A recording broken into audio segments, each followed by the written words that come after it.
How's it going? Welcome back to the show. This is You Made Roscoe, and I am Roscoe. And today we're going to be doing a reaction to a comedy bit. This is Dave Chappelle, and the name of this is Eminem is N-word of the year. So we'll be checking this out. Before we do that, I do want to ask for anybody who hasn't that they please subscribe to the channel.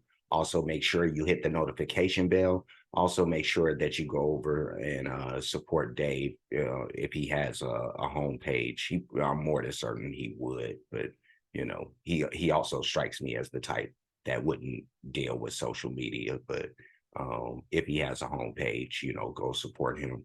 But Eminem is N-word of the year. That title alone piqued my interest. So we're gonna go ahead and start this up. I'm a big fan of Dave. I have been for a long time, like a lot of people, I assume. But let's start it up. Let's get it. Stand-up comedy when I was 14. I'll never forget the first time I was on stage. The guy that introduced me was a guy named J.T. Newton. I'm 47. I can close my eyes and remember the introduction like it was yesterday. It went like this. Ladies and gentlemen, this next young man coming to the stage is starting his comedy career tonight. Who knows? We may be witnessing the birth of a star. Please welcome Dave Chappelle.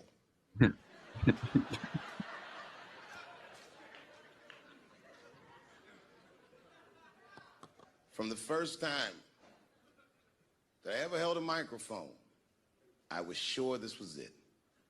I knew I was home. I knew I had found my thing. And my God, man, I was a child. I got good. Matter of fact, I was good from the moment I started. And I'm not saying this to be a braggart. I'm telling you the truth. These old niggas was in awe of me. How is this little boy so poised? They used to say. I was. I mean, I got better, but it started out good. About a year into it, when I was 15 years old, I had written a joke during the AIDS epidemic about having a Goodyear condom. Something, I don't even remember the joke. Something about an industrial strength condom by Goodyear. I just remember all the comedians really liked that joke. And there was an older comedian. And he came to me one night after the show, after he saw the joke, and he said, listen, I got an audition at another comedy club, and I was wondering, do you mind if I do that joke? I just want to borrow it. Now, I'm a kid. I don't know any better. I'm like, borrow it? Well, I guess, sure, if it'll help your career. I let him do the joke. And then weeks later, I was waiting to go on in a comedy club, and he went on before me, and he did the joke. And after the show, I pulled him aside, and I said, hey, man, I don't mind you borrowing my jokes, but you got to give them back. He said, oh, I forgot to ask you. He goes, let me buy that joke from you for $50. And I said, man, I'd do it, but I'm just starting out. I need all the material I can get. The idea being that the more material I can accumulate, the faster I'll be able to make money for my work. I said, I can't do it. I want my joke back. I'll never forget this. Remember, I was a 15-year-old child. This guy was a grown-ass man. He stood up over me so I could see how big he was. And he said to me, really? I can just take it.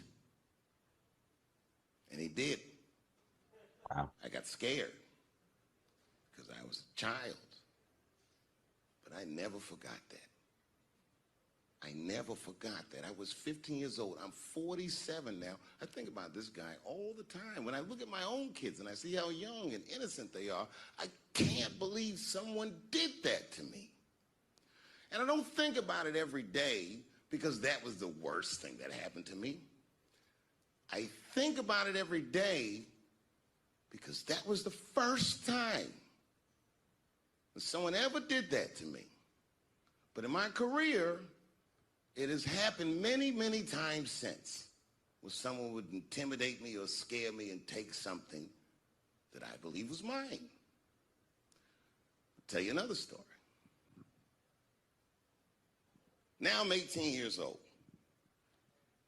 I'm living in New York City, and I just finished my first road tour, which was a very difficult tour. I'll spare you the details. Now I'm back in New York, but my rent is paid, thank God.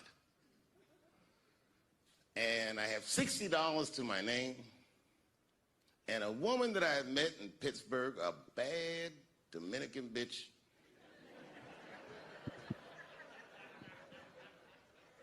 was coming to New York. She was going to spend the weekend with me. I couldn't wait for her to get there. She was coming that evening. But remember, I only had $60 for a whole weekend to entertain a bad bitch. Now I'm walking through Greenwich Village, and I see something I've never seen before. Three-card Monte. You know what that is?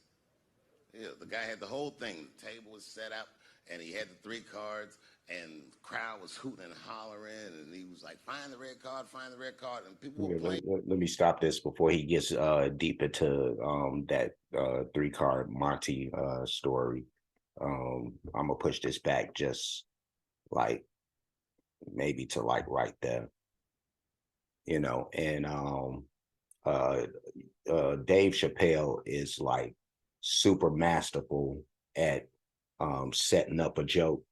When you look at this, the runtime of this video, which is a little over 18 minutes, but in for most comics in that span, you would have heard like a lot of jokes, and Dave Chappelle is gonna probably use this whole time to set up one joke, which is part of why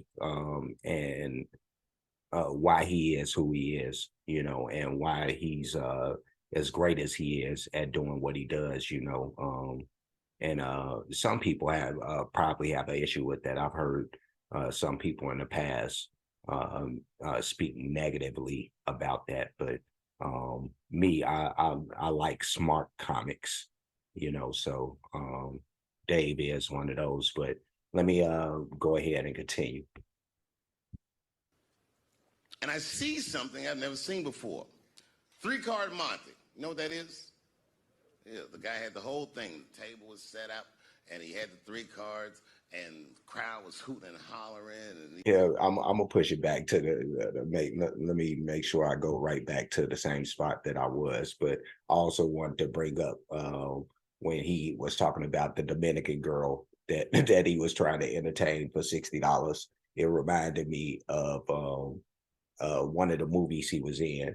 Was it Half Baked, when he was taking Mary Jane out on a date, and he was like counting up in his mind the prices of everything because he only had so much money. So so that reminded me of that scene. But let's continue. And I see something I've never seen before. Three-card Monte. You know what that is? Yeah, the guy had the whole thing. The table was set up, and he had the three cards, and the crowd was hooting and hollering, and he was like, find the red card, find the red card, and people were playing. Sometimes they win, sometimes they lose, but it was really exciting, and I'm standing there watching it, and I noticed while I'm watching them play this game that the red card, the one you're trying to find, had just a little bend on the corner. And I'm watching it, and I'm like, yo, this guy doesn't seem to know that red card is bent. I'm going to beat this motherfucker. And I walked up to the table, and I said, let me play a hand. And I put my last $60 on that table, and he starts to shuffle and find the red card, find the red card. And I kept watching that bent card go around the table, make sure I kept my eyes on that bent card. And when he stopped shuffling, and he said, find the red card, I pointed to it with confidence. Here it is right here. And he flipped it over, and it was black. And he took my money. I couldn't fucking believe that. How did this nigga do that? Was that magic or sorcery? I was confused. So you know what I did? I sat there, and I watched him for a real long time, play the game. And I realized that all those people who was doing all that hooting and hollering and betting, my God, they were his friends. They were in on the whole thing. I felt so wronged. I felt so stupid. And then the next sucker came up to the table and was about to put his money down. And I said, fuck that, man. Don't put your money there. All these niggas is in on it. It's a trick. And when I said that, the guy that was dealing, and this motherfucker was huge, snatched me up by my collar. Feel how strong he was when he grabbed me. I was a skinny little guy. And he was gonna maul me. And the only reason he didn't, I'm sure, is because he saw the fear in my face. And that fear, he looked at me. I saw his eyes go from hard to soft. He softened. Then he looked at me like the way a father would look at a child. And he said to me, young man, don't ever come between a man and his meal. I never forgot that either. Most niggas would have to run the streets for years to learn a lesson that profound. It took me 2 seconds. Never get between somebody and their paper. Taking a man's livelihood away from him is akin to killing him. Do you know why Prince, the famous rock star that was a friend of mine, do you know why he called himself the artist when he came back? He calls himself the artist because that's what they call us in our contracts. Oh, these contracts are crazy. Wow. You should hear the terminology they say in these contracts. To use your name and likeness in perpetuity throughout the universe. Who the fuck could possibly know what that means? Nobody does. It's so complicated, in fact, that when you're a kid like me, you have to hire somebody to tell you what that means. And you sit down at a table and you do the contract game. And that's how I got with Comedy Central. I signed the contract. But I signed the contract the way that a 28-year-old expectant father that was broke signs a contract. I was desperate. I needed a way out. And it wasn't good money and it wasn't good circumstances. But what else am I going to do, I said. And all these white people sitting at that table told me, trust us, Dave, it's a good contract. And I looked around the table and they all seemed to agree it was a good contract. But what if it was like that game of three-card Monte? What if they were all friends and I didn't know it? Wow. Yeah, let me push this back. But that's deep right there. That's deep right there, where he gonna go with this. But that's exactly what this is. It's it's three-card Monte all over again. But let's continue to get there. I'm so interested to find out like how he's gonna make this whole Eminem thing connect with this. But let's go. Father that was broke signs a contract. I was desperate. I needed a way out, and it wasn't good money, and it wasn't good circumstances, but what else am I gonna do, I said. And all these white people sitting at that table told me, trust us, Dave, it's a good contract. And I looked around the table and they all seemed to agree it was a good contract. But what if it was like that game of three-card Monte? What if they were all friends and I didn't know it? And the bag of money was Iceberg's money in the first place. What was I talking about? What was I trying to tell you? Last week, 2 weeks ago, whenever it was, I called Lauren Michaels and I tell him, okay, I'll do it. I'll do Saturday Night Live on election night. And the day I made that phone call, the day I committed to it, it gets announced that Netflix is streaming Chappelle's show. Not just Netflix, HBO Max is streaming it too. Let me tell you another story about HBO. No, hear me out. Did you know, before Chappelle's show was at Comedy Central, I pitched that show to HBO. I told them what I wanted to do. Now, these are executives. All they have to do is say, yeah, we'll take it, or no, thank you, we won't. But they didn't say either of those things. They went too far. They said, literally, what do we need you for? That's what they told me, as they kicked me out of the office. What do we need you for? And here we are, all these years later, and they're streaming the very show that I was pitching to them. So I'm asking them, what do you need me for?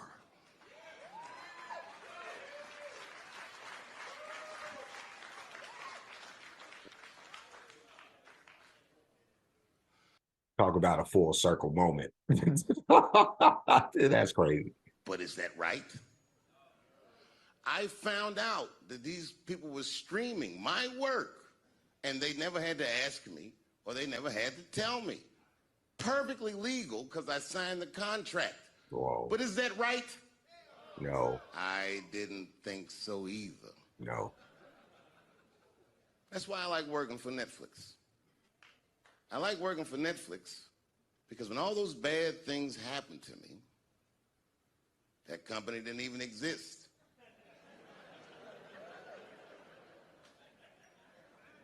And when I found out they were streaming Chappelle's show, I was furious. How could they not know? So you know what I did? I called them and I told them that this makes me feel bad. And do you want to know what they did? They agreed that they would take it off their platform just so I could feel better. That's why I fuck with Netflix, because they paid me my money, they do what they say they're gonna do, and they went above and beyond what you could expect from a businessman. They did something just because they thought that I might think that they were wrong. And I do. I think if you are fucking streaming that show, you're fencing stolen goods. They stole that from me. They just took it. And I'm not up here trying to tell you guys that I believe that Comedy Central gave me a raw deal just because I'm black. I believe that they gave me a raw deal because this fucking industry is a monster. It's the same monster that these Me Too bitches was trying to tell you about. But they hate the monster for how it fucks. And I hate that monster for how it eats. But my God, man, it's the same monster. When I quit the show, all my friends would say, well, fuck them, Dave. Why don't you just do Chappelle's show at another network? Yeah. And why doesn't a slave run from one plantation to another plantation? Because the master over there might be nicer. This is getting way deep. Oh my goodness. Let me push it back. Let me just say, like, right here, I suppose. Like right there should be good. But yeah, no, let's go ahead and finish this out. Chappelle's show at another network. Yeah. And why doesn't a slave run from one plantation to another plantation? Because the master over there might be nicer. My God, man, I was trapped. You know what? Tell you the truth. I've even thought about coming back and doing another Chappelle show. Well, but if I do, I can't call it Chappelle's show because my name and likeness is being used by them in perpetuity throughout the universe. It's in the contract.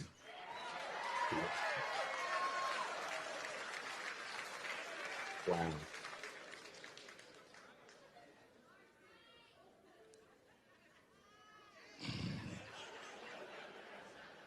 You're not supposed to do this in my business. I'm up here doing something that nobody else in this business has the balls to do. I'm telling you something that you need to know. I'm trying to explain to you what you're seeing. You don't understand what you're seeing. I am publicly flogging a network. And I know that this network niggas, they watching me and they saying, why are you doing this so publicly? Doesn't feel good to be flogged publicly. Oh, believe me, I know. I know exactly how that feels. When I quit my show, they said I was crazy. What was crazy about it? I just didn't want to do it anymore. They said I smoked crack. That's impossible. I was a devout Muslim. I didn't smoke or drink. But I do now, bitch, because you ruined my fucking life. Now it's their turn. This is their first nigga lesson, and I'm honored to give it to them. They're gonna pay me for this show. I called my agent. I said, is there anything I can do about this show? And he said, no. Well, fuck you too then. If you want something done right, I guess you got to do it yourself. So I'm not going to the agents. I'm coming to my real boss. I'm coming to you. I'm begging you. If you ever liked me, if you ever think there was anything worthwhile about me, I'm begging you. Please don't watch that show. I'm not asking you to boycott any network. Boycott me. Boycott Chappelle's show. Do not watch it unless they pay me.